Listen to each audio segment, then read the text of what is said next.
Hi friends, welcome back to my channel. This video is sponsored by SBO Private Limited. இதில் online jobs provide பண்ணுறாங்க. இதில் 5 minutes work தான். Social மீடியாவில் content post பண்ண தெரியணும், publish பண்ண தெரியணும். இது தெரிஞ்சாலே போதும், கம்மியான டைமில் நிறைய ஏர்ன் பண்ணலாம். ட்ரை பண்ணி பாருங்கள். உங்களுக்கு மோர் டீட்டெயில்ஸ் தெரிஞ்சுக்கணும்னா இந்த ஸ்க்ரீனில் தெரியுற நம்பருக்கு உங்கள் நேமையும் குவாலிஃபிகேஷனும் மறக்காமல் ஃபுல் டீட்டெயில்ஸ் தெரிஞ்சுட்டு ஜாயின் பண்ணுங்கள். தேங்க்யூ. ஸ்கிப் பண்ணாதீங்க. பெரிய தப்பு. தினம் 300 ரூபாய் சம்பாதிக்க அரிய வாய்ப்பு. இன்ஸ்டாகிராம், ஃபேஸ்புக் பயன்படுத்த தெரிந்தால் போதும் content post and content publishing மூலமா தினம் 300 ரூபாய் சம்பாதிக்கலாம். இந்த வேலை செய்ய 5 நிமிடம் போதும். Work training support, group communication support, all language customer live chat support, முக்கியமா சொந்தமா ஒரு பிசினஸ் ஸ்டார்ட் பண்ற அளவுக்கு உங்களால கற்றுக்கொள்ளவும் முடியும், சம்பாதிக்கவும் முடியும். இந்த வேலை வாய்ப்பு வழங்குவது 5 வருடத்திற்கு மேல ரன் ஆகிட்டு இருக்க நம்ம தமிழ்நாட்டு company school of business organisation private limited. மேலும் விவரங்களுக்கு டிஸ்கிரிப்ஷன்ல கொடுத்திருக்க நம்பருக்கு வாட்ஸ்அப் பண்ணுங்க. வணக்கம் நண்பர்களே, இன்று நாம் எல்லோரும் ஒளியின் பண்டிகையான தீபாவளி பற்றி தெரிந்து போறோம். தீபாவளி இது நம் நாட்டிலேயே மிகப்பெரிய பண்டிகை. ஒளி, ஆனந்தம், அன்பு, நம்பிக்கை இதெல்லாம் சேர்ந்து கொண்டாடப்படும் ஒரு நாள். தீபாவளி என சொல் தீங்களின் வரிசை என்று பொருள், அதாவது ஒளி நிரம்பிய நாள். ஆனா இந்த தீபாவளிக்கு ஒரு பெரிய வரலாறே இருக்கு. பண்டைய கதைகளில் ஒன்று இராமாயணம். ராவணனை வெற்றி கொண்டு இராமபிரான் சீதையுடன் அயோத்திக்கு திரும்பிய நாள் இதுதான். அந்த நாளில் அயோத்தி மக்கள் வீடு தோறும் தீபம் ஏற்றி மகிழ்ச்சியுடன் இராமனை வரவேற்றனர். அதனால்தான் இதை ஒளி விழா என அழைக்கிறோம். மற்றொரு பிரபலமான கதை தென்னிந்தியாவில் சொல்லப்படுகிறது. அது நரகாசுரன் வதம் பற்றியது. நரகாசுரன் என்ன அசுரன் மக்களை துன்புறுத்தி கொண்டிருந்தான். அப்போது கிருஷ்ணர் தன் மனைவி சத்தியபாமையுடன் சேர்ந்து அவனை அழித்தார். அந்த நாள் நரக சதுர்த்தி.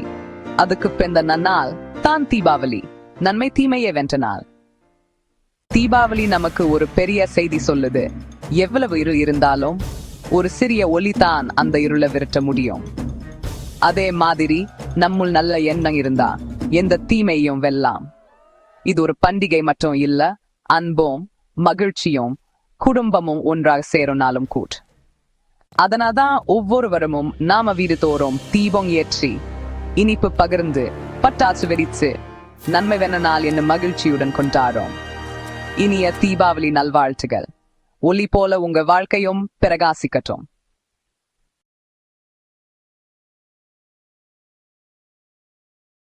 மவ்லீத் அந்நபியின் உண்மையான அர்த்தத்தை பற்றி நீங்க எப்போதாவது யோசிச்சிருந்தீங்கன்னா இந்த வீடியோவை நீங்க கண்டிப்பா பார்க்கணும்.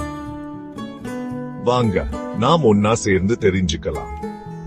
பொது ஆண்டு பைஹத் செச்சி வட்லா ரபியலல் அவ்வல் மாதத்தின் சுமர்வாம்னா மக்கா நகரத்தில முஹம்மது நபி அவர்களின் உருவச்சில இந்த உலகத்துக்கு ஒரு ஒளி கிடைச்சது.